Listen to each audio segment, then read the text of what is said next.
Untuk acara yang selanjutnya yaitu Mau'idatul Hasanah yang insyaallah akan disampaikan oleh Ustadz Hamam Nasiruddin SHI.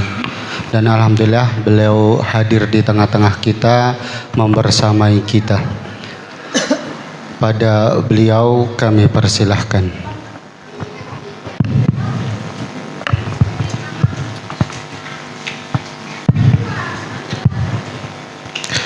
Assalamualaikum warahmatullahi wabarakatuh.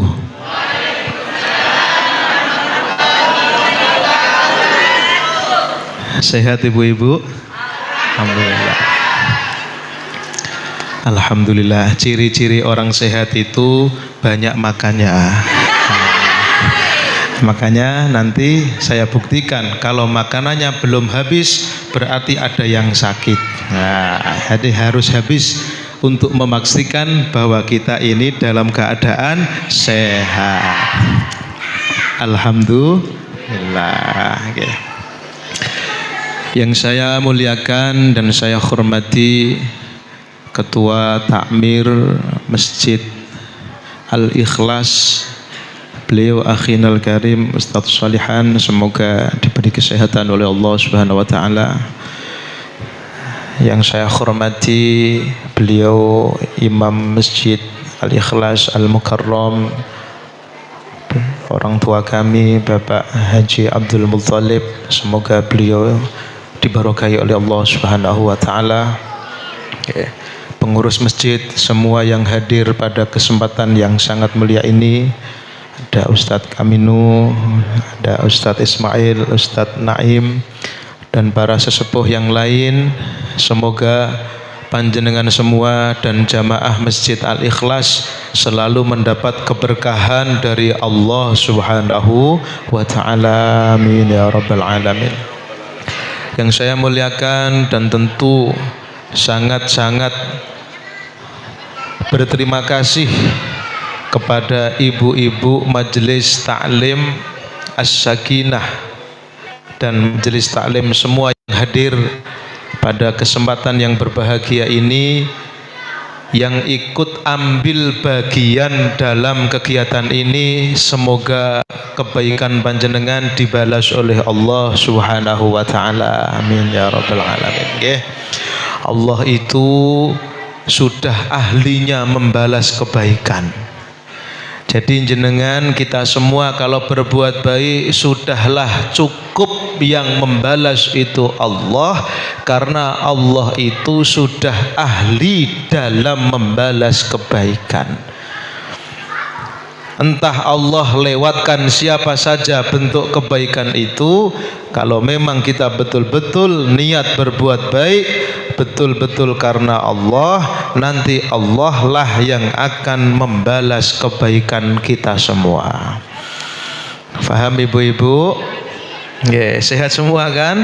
Alhamdulillah. Tanda-tanda sehat banyak makan. Itu ngajinya bab itu saja. Jadi nanti kalau di sini kok di depan saya habis, itu bukan karena saya ongoh-ongoh, bukan karena saya itu. Memang saya buktikan kalau saya sedang sehat. Nah, kalau nggak habis saya bungkus nanti. Bapak-bapak, ibu-ibu sekalian yang dirahmati oleh Allah Subhanahu wa taala, ini menjadi awal yang baik untuk Majelis Ratibul Haddad Masjid Al-Ikhlas yang sudah sekitar 3 bulan. Dari kegiatan-kegiatan yang lain, saya yakin Masjid Al-Ikhlas ini menjadi pusat peradaban di lingkungan Perumnas 3. Saya juga berharap masjid ini bukan hanya tempat sholat, tapi menjadi pusat peradaban untuk menyebar kebaikan, khususnya di wilayah Waina Perumnas 3, umumnya di Jayapura. Kenapa saya katakan seperti itu? Bapak-bapak, ibu sekalian, Islam itu hadir mulai dari sejak diutusnya Nabi Muhammad sallallahu alaihi wasallam itu hadir tidak menjanjikan orang dengan Islam akan kaya, tidak. Islam hadir juga tidak akan menjadikan pemeluknya miskin, juga tidak. Artinya orang kemudian apakah dengan mengikuti ajaran Islam pasti akan kaya? Tidak begitu. Apakah dengan mengikuti ajaran Islam kemudian menjadi miskin? Juga tidak seperti itu. Apakah Islam menjanjikan kalau mengikuti ajaran Islam hasil terus cita-citanya? Juga tidak. Apakah yang mengikuti agama Islam apakah dia gagal terus cita-citanya? Juga tidak. Apakah Islam hadir kemudian tidak ada masalah dalam kehidupan? Juga tidak.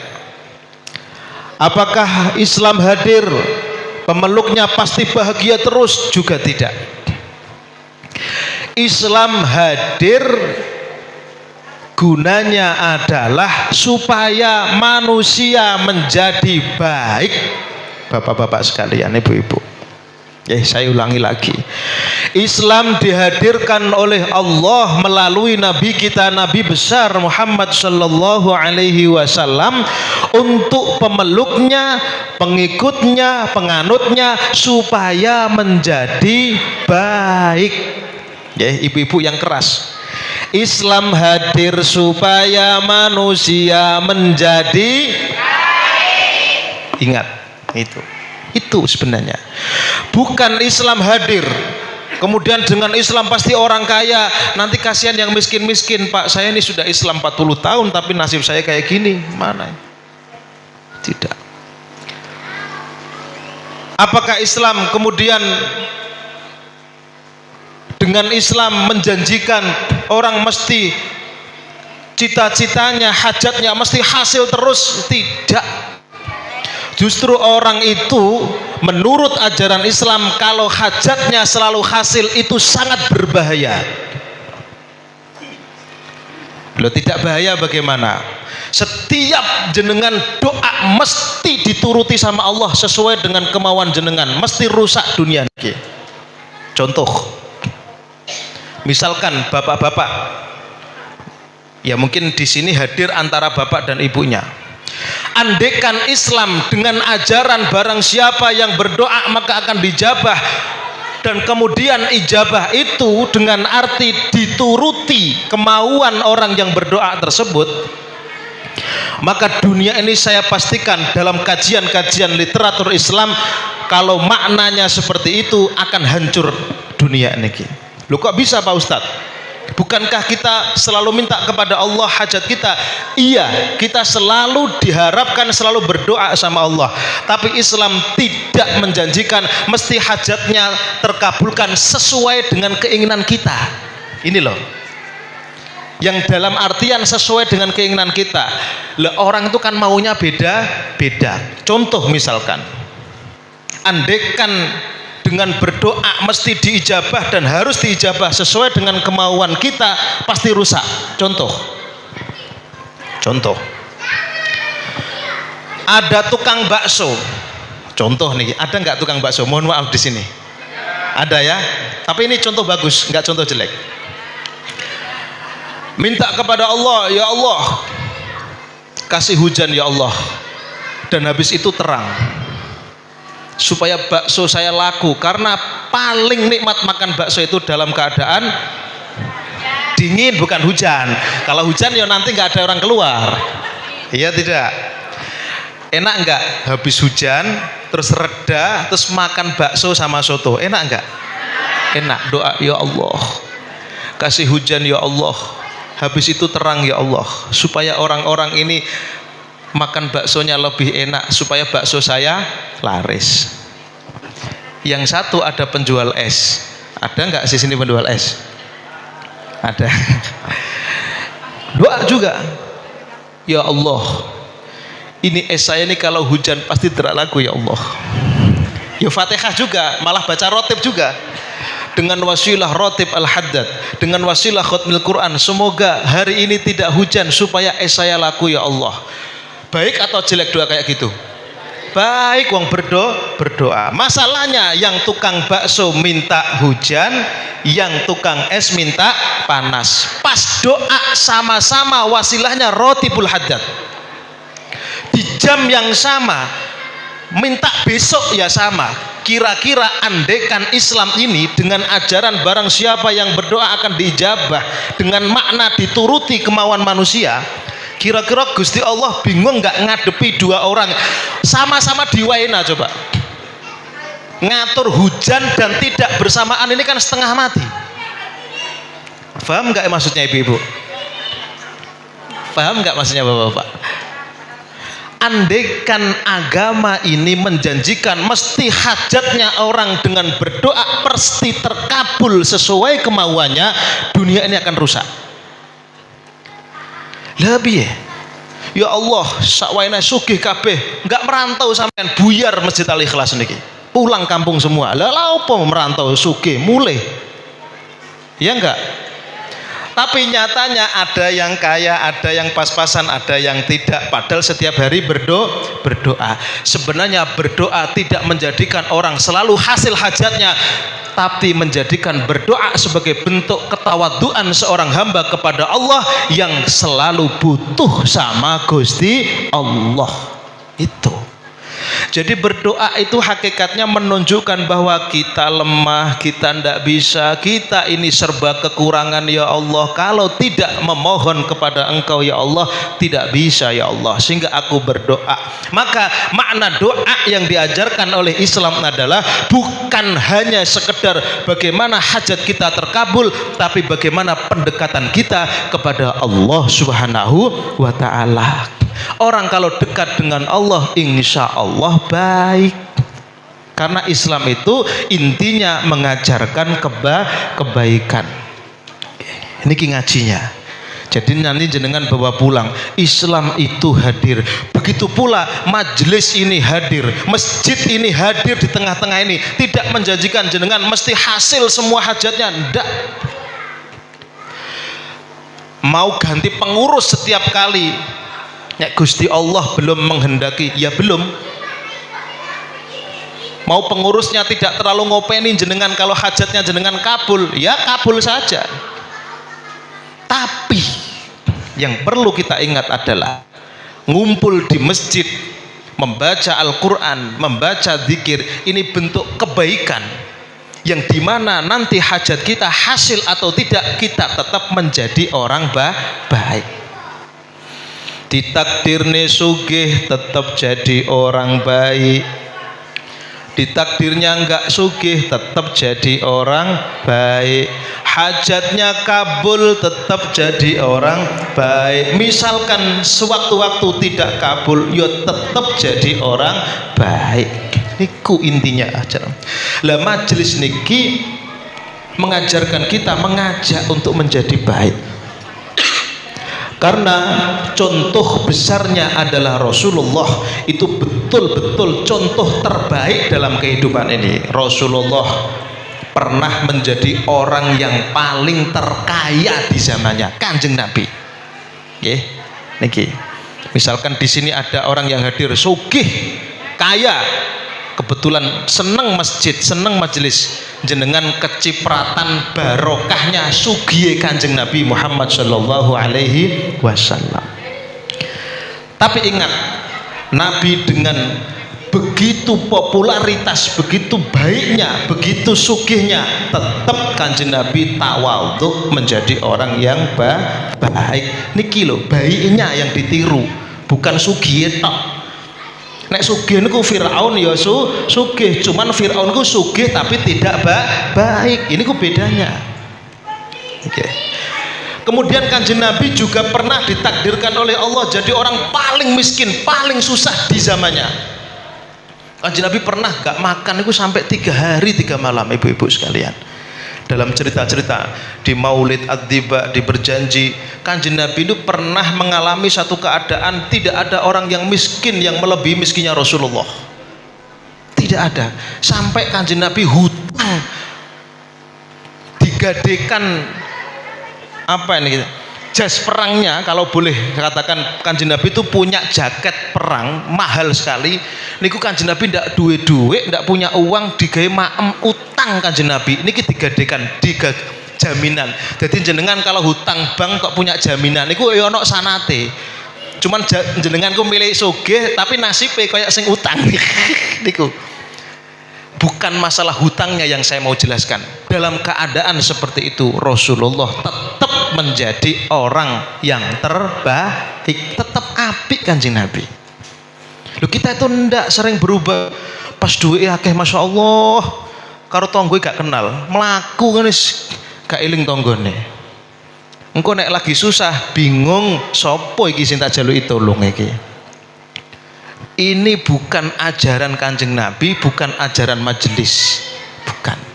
Majelis mengajarkan apapun keadaan yang Allah berikan, ayolah kita tetap menjadi orang baik. Oke. Niku pertama yang nanti jenengan bawa pulang. Majelisan itu untuk apa majelisan? Dikiran, sholawatan. Ini wasilah saja. Rotib, al-barjanji, ad-diba, simtud duror, Ad-Diya'ul Lami, kitab-kitab yang dibaca, Quran yang dibaca, ini wasilah semua. Bayangkan andaikan Quran dibaca tapi tidak dipraktekkan, apa gunanya coba? Quran itu dibaca supaya diamalkan. Kenapa? Karena orang yang mengamalkan Al-Quran pasti baik. Loh ngoten. Kenapa maulid dibaca? Kalau maulid dibaca kemudian ngerti sejarah Kanjeng Nabi, orang yang membaca sejarah kebaikan Kanjeng Nabi nanti bisa jadi dia ketularan kebaikannya Kanjeng Nabi. Kenapa zikir rotib al-haddad dibaca? Karena dengan membaca rotib al-haddad, membaca susunan orang soleh, diharapkan orang yang membaca juga ikut kesolehannya. Intinya itu, semua yang kita kerjakan ini wasilah untuk menjadi baik. Jadi buah dari majelis itu bukan kok banyaknya jamaah, bukan aktifnya, bukan. Apakah dia semakin baik atau tidak ketika dia aktif mengikuti majelis itu. Nah, maka kita dengan aktif ini kita buktikan bismillah dengan mengikuti kegiatan di masjid, di majelis, kita buktikan buah dari kegiatan-kegiatan ini adalah bagaimana kita menjadi orang yang lebih baik, lebih baik, lebih baik. Mungkin kita tidak seperti Kanjeng Nabi, kita tidak bisa seperti Syekh Al-Haddad, kita tidak seperti guru-guru kita, orang-orang soleh. Minimal diri kita pribadi dulu misalkan jarang sholat, sekarang sudah mulai mau sholat.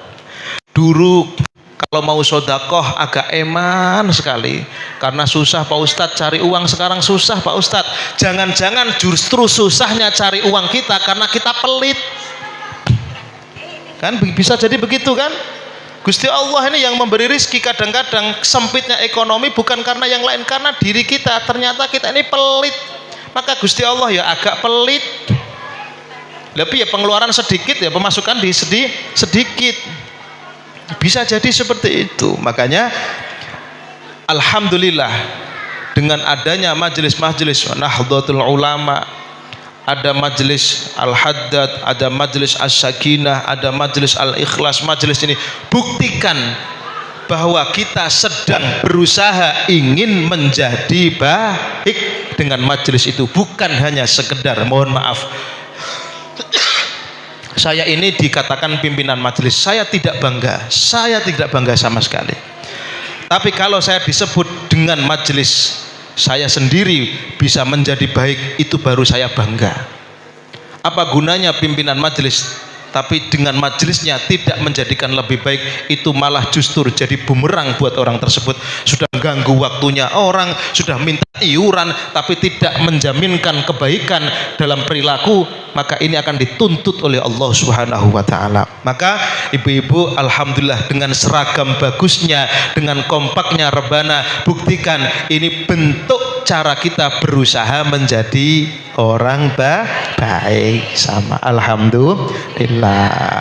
Kuenya sudah habis belum? Belum. Oh, belum. Habiskan dulu baru nanti ngajinya selesai. Kalau belum tidak selesai. Alhamdulillah. Jadi majelis Islam dari Kanjeng Nabi, dari sahabat sampai ke ulama, sampai kepada kita, sampai ke Papua, sampai ke Masjid Al-Ikhlas di ujung timur Indonesia. Kita ngumpul nih ngambil keberkahan dari puncaknya agama Islam ini, yaitu adalah bagaimana kita ini tetap menjadi baik, jangan berubah. Keistiqomahan kebaikan kita tetap menjadi baik. Kalau memang kita belum baik, ayo belajar menjadi baik. Karena baik itulah yang menjadi sumber kebahagiaan, menjadi sumber ketenangan, menjadi sumber segala hal-hal yang menjadikan kita ini akan dibahagiakan oleh Allah. Itu kuncinya satu, menjadi orang baik. Pun niku aja. Saya tadi mau terangkan bab kurban, tapi saya lihat ini sudah jiwa-jiwa kurbannya luar biasa di sini. Sudah nggak usah saya jelaskan. Saya menjelaskan sebenarnya apa kita nih ngumpul sampai dibela-belai setiap ini sampai kita kadang kerja lelah tetap aktif. Kulo niki dikatakan sibuk, ya sibuk sama dengan panjenengan. Saya ini sibuk, saya ya jualan, saya ini imam masjid, saya ini ngurusi TPQ, saya ngurusi ibu-ibu, saya ngurusi majelis, saya durung sing ngopi durung sama. Tapi ingat, kalau hati kita ditakdirkan baik, ya semuanya baik-baik saja. Tapi kalau orang hatinya ada tanda tidak baik, begini cara berpikirnya, kumpulan terus, pasti nanti iuran. Belum seragam, belum. Ini hati tidak baik, begitu cara berpikirnya. Tak kasih contoh. Saya sering kasih contoh di majelis. Cara berpikir orang baik dan tidak. Semoga kita yang masuk yang baik ya, bukan masuk yang tidak. Contoh, ada orang yang sepuh itu apa? Tua, orang tua. Di sini ada nggak orang tua yang rajin jamaah begitu? Di masjid sini ada ya, banyak. Kalau orang baik itu melihat ada orang yang tua rajin jamaah, itu langsung pikirannya begini, Masya Allah, orang mbah itu atau bapak itu, Pak Haji itu luar biasa. Di sisa-sisa umurnya digunakan untuk beribadah kepada Allah. Itu cara pandangnya orang baik. Tapi kalau orang yang hatinya tidak baik, itu begini, pantas sudah tua, wong kerja sudah nggak kuat, ya toh, di rumah sudah nggak ada kerjaan, pantas saja di masjid. Sama-sama yang dilihat keadaan yang sama, tapi karena di dalam hatinya satunya baik, satunya tidak, maka cara berpikirnya berbeda. Jenengan kira-kira yang mana? Masya Allah. Itu contoh. Kalau hati kita muncul seperti itu, ada titik-titik tidak baik yang harus dihancurkan melalui majelis, melalui kumpulan, melalui zikir, melalui sholat, ilmu. Yang bisa menghancurkan ketidakbaikan di dalam hati kita, yaitu tadi majelis ilmu ini. Dikasih tahu, diajak zikir, Fatihah. Awalnya sama, pikiran kita selalu tidak baik. Ada orang, ya, ada orang kaya, ada orang kaya rajin ke masjid, rajin ikut majelis taklim, rajin ikut sholawatan. Misalkan ada nggak di sini orang kaya aktif sholawatan, aktif pengajian, ada nggak? Nah, tapi nggak banyak toh? Nggak banyak? Banyak? Nggak percaya saya. Alhamdulillah banyak. Itu kalau orang baik, cara berpikirnya begini, Masya Allah, bapak itu loh, ibu itu loh, padahal dunianya itu banyak, tapi sempat saja dia ikut ngaji. Wah, itu luar biasa. Kapan saya bisa begitu? Ini kurang baik, tertarik dengan kebaikan seseorang. Tapi kalau orang jelek, tidak begitu cara berpikirnya. Sama yang dilihat, tapi cara berpikirnya, otak dan hatinya itu berbeda. Itu menjadikan gelap, yang tidak bisa mengakses ajaran Islam masuk di hatinya. Susah. Bagaimana cara berpikirnya? Ya kira-kira ya jenengan tahulah cara berpikir orang yang tidak baik. Kira-kira apa ya? Wah, mau ngasih contoh nanti dikira saya tidak baik lagi. Tak kasih contoh itu kan tidak apa-apa. Contoh misalkan itu ada Pak Haji itu, Masya Allah, kaya, rajin ke masjid, Ya wajar lah, sudah kaya. Nah, kalau miskin kayak kita ini mana sempat. Kita ini nggak kerja ya setengah mati. Ya, yo, belum nanti ada iuran lagi yo. Dia kaya yo maklum aktif. Coba kalau dia miskin nggak mungkin kayak gitu. Lah ini orang yang tidak baik. Ya Allah, naudzubillah. Tapi insya Allah nggak ada yang begitu di sini, nggak ada. Kalau atau ada harus ditiadakan melalui majelis ini. Niku contoh-contoh ketidakbaikan yang ada, benih-benih tidak baik yang ada di dalam hati kita, yang bisa dipastikan belum dapat percikan Islam di hatinya. Mungkin kita tidak bersama Rasulullah, iya. Kita tidak bersama orang-orang baik seperti orang dulu. Minimal ada majelis yang ada di lingkungan kita. Ya itulah percikan-percikan Islam yang mengajarkan kita untuk menjadi orang baik. Semoga kita semua ditakdirkan Allah jadi orang yang baik. Istiqomah sampai akhir hayat kita jadi orang baik. Amin ya rabbal alamin. Mungkin itu yang dapat saya sampaikan. Saya tahu di depannya ada yang masak. Jadi kalau itu bagian dari kebaikan, masak untuk ngaji itu bagian dari kebaikan. Saya itu selalu berbaik gitu aja. Kalau ada kue, ya misalkan disuguhi kue kok habis, saya selalu berpikiran alhamdulillah, berarti yang disuguhi dalam keadaan sehat. Misalkan nggak dimakan, itu ya tetap baik aja pikirannya. Oh mungkin beliaunya mau bungkus lah gitu. Jadi baik saja. Jadi kalau misalkan nanti nggak habis, itu maksudnya disuruh bungkus gitu. Jangan berpikiran kok nggak dimakan, makanannya apa nggak enak ya? Enggak begitu. Enggak. Kalau di majelis nggak ada yang begitu. Semuanya ini baik semua, okay? Semoga panjenengan kulo saya sendiri di bulan Dzulhijjah ini dijadikan orang yang baik oleh Allah Subhanahu wa taala. Mugi-mugi semua yang jenengan hidangkan, semua yang ikut andil ini dibalas kebaikan panjenengan oleh Allah Subhanahu wa taala. Bapak-bapak, semoga panjenengan disehatkan oleh Allah, tambah aktif di masjid, tambah aktif ibadah, sekalipun kita di luar kerja, semoga kerja panjenengan dibarokahi oleh Allah Subhanahu wa taala. Demikian yang dapat saya sampaikan. Nanti saya minta doa untuk beliau Al-Mukarram sebagai penutup. Semoga semua mendapat keberkahan dari Allah Subhanahu wa taala. Demikian saya akhiri. Wallahul muwaffiq ila aqwamit thoriq. Wassalamualaikum warahmatullahi wabarakatuh.